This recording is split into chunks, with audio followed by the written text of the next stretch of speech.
बापू जी के सत्संग में मुश्किल से 100-200 लोग आते होंगे। उस जमाने की बात है, आज से कम 35-40 साल पहले। तो कोई अद्भुत ब्राह्मण आए और जिंदगी में एक ही बार दिखे, दोबारा आए भी नहीं कभी। वो पता नहीं वो ब्राह्मण ही थे या कोई भगवान साक्षात रूप लेके आए, पर बापू जी के सामने ये बात चली थी। किसी साधक ने पूछा तो उन ब्राह्मण ने कहा था बापू जी की उम्र के विषय में। तो बापू जी हंसने लगे थे, बोले आप बताओ।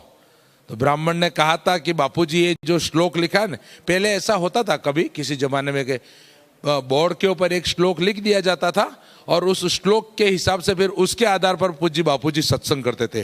गीता का या भागवत का कोई भी एक श्लोक लिख दिया, फिर उसकी व्याख्या करते करते बापूजी सबको मस्त कर देते, भगवान का अमृत चखा देते। तो श्लोक संख्या लिखी है, जितनी संख्या उतने साल की आयु, ऐसा उन ब्राह्मण देव ने कहा। बापूजी हंसने लगे। लोगों ने देखा 157 लिखा हुआ था।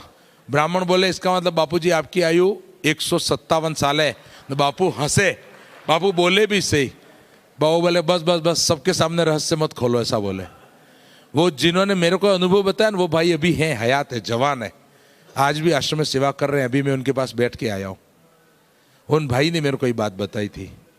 हमारे बापूजी वो चीज है।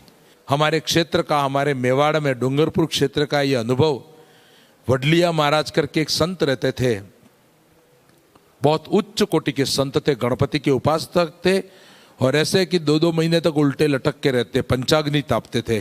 एक बार कुछ लोगों ने यज्ञ करने के लिए उन्होंने कोई आयोजन किया होगा शिव मंदिर देव सोमनाथ में, तो लोगों ने थोड़ा घी देने में कंजूसाई की। ये बहुत पहले की बात है, उस समय मेरे पिताजी का भी जन्म नहीं हुआ था। तो लोगों ने थोड़ा कंजूसी दिखाई, संत ने ना के दिया, आपका किसी का घी नहीं चाहिए मेरे को। उन्होंने अपने शिष्यों को आज्ञा दी, पास में जो नदी बहती है उसका जल लाओ।